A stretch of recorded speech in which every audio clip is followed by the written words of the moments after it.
اللہ کے نبی صلی اللہ علیہ وسلم نے جب دیکھا کہ مشرکین اندر اندر تیاری کر رہے ہیں، وہ لوگوں کو بھی ورگلا رہے ہیں، اپنے ہاں بھی مالی قوت بھی حاصل کر رہے ہیں اور اسلحہ بھی جمع کر رہے ہیں مسلمانوں سے مقابلے کے لیے، مسلمانوں کو علیاذ باللہ ختم کرنے کے لیے، تو اللہ کے نبی صلی اللہ علیہ وسلم نے ایک اقدام تو یہ کیا کہ جو مشرکین کا تجارتی قافلہ مکہ مکرمہ سے جاتا تھا شام کی طرف، مدینہ طیبہ کے ساحل سے، بحر احمر کے ساحل سے جب یہ گزرتا تھا، وہاں جو ساحلی پٹی میں ان کا راستہ تھا، وہاں کے جو قبائل تھے ان قبائل سے اللہ کے نبی صلی اللہ علیہ وسلم نے معاہدے کر آپ علیہ السلام تشریف لے گئے، اور آپ علیہ السلام نے وہاں ایک جوہینہ قبیلہ ہے، ایک بنو مدلج کا قبیلہ ہے، چند قبائل اور ہیں، ان قبائل سے اللہ کے نبی صلی اللہ علیہ وسلم نے معاہدے کر، یعنی معاہدے کرنے کا فائدہ کیا ہوا کہ ان قبائل سے مسلمان اور ریاست مدینہ جو ہے وہ امن میں ہوگی کہ یہ اسلامی ریاست کے خلاف کوئی قدم نہیں اٹھائیں گے، مشرکین کی حمایت نہیں کریں گے، مشرکین کا ساتھ نہیں دیں گے، اس سے ان کو امن ہوگا۔ اب جب مشرکین کی ایک طرف سے یہ معاہدے ہوگی، دوسری طرف پھر اللہ کے نبی صلی اللہ علیہ وسلم نے سرایہ روانہ کی اور کچھ غزوات کی ابتدا کی۔ اس کا فائدہ کیا تھا کہ اللہ کے نبی صلی اللہ علیہ وسلم نے سرایہ جو روانہ کی، ہجرت کے پہلے سال کے آخر میں ایک حضرت حمزہ رضی اللہ تعالیٰ کا سریہ روانہ کیا، اور اس سریے میں حضرت حمزہ رضی اللہ تعالیٰ امیر ہیں، 30 مہاجر ہیں، انصار صحابہ میں سے کوئی نہیں ہے، 30 مہاجر صحابہ ہیں، اور دوسری طرف جو مشرکین کا قافلہ ہے وہ تجارتی قافلہ، اس میں 300 افراد ہیں، ابو جہل کی قیادت میں۔ اب اس صحابہ کی جرت اور بہادری کو دیکھیں کہ 10 گنا زیادہ وہ افراد ہیں۔ حضرت حمزہ رضی اللہ تعالیٰ کے قافلے نے جا کر اس کا آمنا سامنا کیا، اور آپس میں جنگ ہونے ہی لگی تھی، صفیں بن گئی تھی کہ بیچ میں ایک شخص نے آ کر صلح کروا دی آپس میں۔ اس صلح کے بعد مشرکین کا قافلہ اپنے طرف چلا اور مسلمانوں کا قافلہ مدینہ طیبہ کی طرف چلا۔ اب اس کے بعد حضرت عبید اللہ بن حارث رضی اللہ تعالیٰ عنہ، یہ آپ علیہ السلام کے جزازات ہیں، حضرت حارث کے بیٹے ہیں، ان کا بھی ایک سریہ اللہ کے نبی صلی اللہ علیہ وسلم نے روانہ فرمایا، اور وہ سریہ بھی جب جہاں گیا تو وہاں بھی مشرکین سے مقابلہ نہیں ہو سکا، بلکہ یہ ہوا کہ ایک تیر حضرت سعد رضی اللہ تعالیٰ نے، سعد بن ابی وقاص رضی اللہ تعالیٰ نے چلایا تھا۔ اس لیے حضرت سعد بن ابی وقاص رضی اللہ تعالیٰ وہ شخصیت ہے کہ اسلام کی خاطر سب سے پہلا تیر انہوں نے چلایا، اس غزوے میں انہوں نے چلایا، سریے میں انہوں نے چلایا۔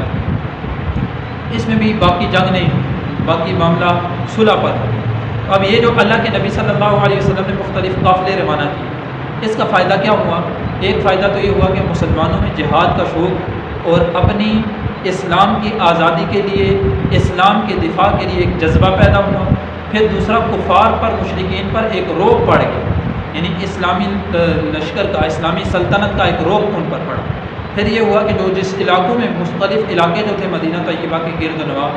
ان کو بھی صحابہ نے جانچ پڑتال کر لی، ان کے مختلف علاقوں کو، ٹیلوں کو، تاکہ اگر ہنگامی صورتحال میں دشمن سے مقابلہ ہو تو وہ بھی آسان ہو۔ اس طرح اللہ کے نبی صلی اللہ علیہ وسلم نے۔ اس کے بعد دیکھیں کہ اللہ کے نبی صلی اللہ علیہ وسلم نے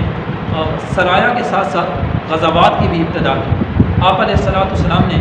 ایک غزوہ ہے، غزوہ ابوا، یہ مدینہ طیبہ سے 23 میل کے فاصلے پر ابوا کی وادی ہے۔ اللہ کے نبی صلی اللہ علیہ وسلم اس میں تشریف لے گئے، اور آپ علیہ السلام جو اس وادی کی طرف گئے تھے، یہ مشرکین کا ایک قافلہ تھا، اس قافلے کے پیچھے آپ علیہ السلام گئے تھے۔ تو اللہ کے نبی صلی اللہ علیہ وسلم جب لشکر لے کر پہنچے تو وہ قافلہ تو ہاتھ سے نکل گیا، لیکن وہاں ایک قبیلہ بنو زمرہ کا تھا، اس قبیلے کے ساتھ آپ علیہ السلام نے کچھ مصالحت ہوئی، آپ نے ریاستی طور پر ان کے ساتھ کچھ مصالحت اور کچھ معاہدات ہوئے۔ اب جب آپ اللہ کے نبی صلی اللہ علیہ وسلم جہاد کے لیے گئے، چونکہ ریاست مدینہ کے والی